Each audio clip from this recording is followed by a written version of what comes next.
অ্যাপস্টেনের নথিতে যুক্তরাষ্ট্রের বিচার বিভাগ জেফ্রি অ্যাপস্টেন সংশ্লিষ্ট ৩০ লাখ পৃষ্ঠার গোপন নথি, ১,৮০,০০০ ছবি ও ২,০০০ ভিডিও প্রকাশ করেছে। এর সমস্ত কিছুই স্পষ্ট করে অ্যাপস্টেনের অপরাধ চক্রের বিস্তার ও প্রভাব। ২০০১ থেকে ২০০৫ সময়ে অ্যাপস্টেন ১৮ বছরের কম বয়সী মেয়েদের পাচার, যৌন নির্যাতনের মতো জঘন্য কাজে লিপ্ত ছিলেন। ২০০৫ সালে যৌন নিপীড়নের অভিযোগ ওঠে জেফ্রি অ্যাপস্টেনের বিরুদ্ধে। ২০১৯ সালে জুলাইয়ে মানব পাচার ও যৌন নির্যাতনের অভিযোগে গ্রেফতার হন জেফ্রি। গ্রেফতারের মাত্র কয়েকদিন পরে ২০১৯ সালের ১০ আগস্ট কারাগারে আত্মহত্যা করেন জেফ্রি।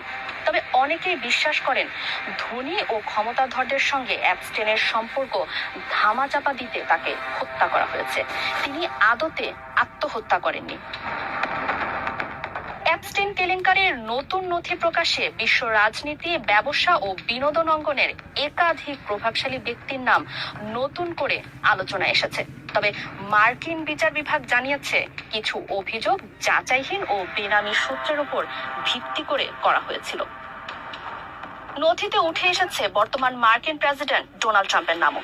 এক ইমেল ফাইলে দেখা যায় সাবেক মার্কিন অর্থমন্ত্রী ও হার্ভার্ড বিশ্ববিদ্যালয়ের সাবেক প্রেসিডেন্ট ল্যারি সামার্স অ্যাপস্টেনের সঙ্গে ব্যক্তিগত যোগাযোগের সময় ট্রাম্পকে নির্বোধ মন্তব্য করেছিলেন।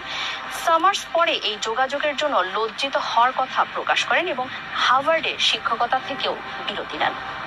অ্যাপস্টেন ফাইলে মাইক্রোসফটের সহ-প্রতিষ্ঠাতা বিল গেটস ও টেসলার প্রধান ইলন মাস্কের নামও উল্লেখ রয়েছে। ২০১২ সালে মাস্ক অ্যাপস্টেনের ব্যক্তিগত দ্বীপে পার্টির বিষয়ে আগ্রহ দেখালেও সেখানে যাওয়ার দাবি অস্বীকার করেছেন। এদিকে ব্রিটিশ ধনকুবের রিচার্ড ব্র্যানসনের ইমেলেও অ্যাপস্টেনের সঙ্গে ঘনিষ্ঠতার ইঙ্গিত পাওয়া যায়।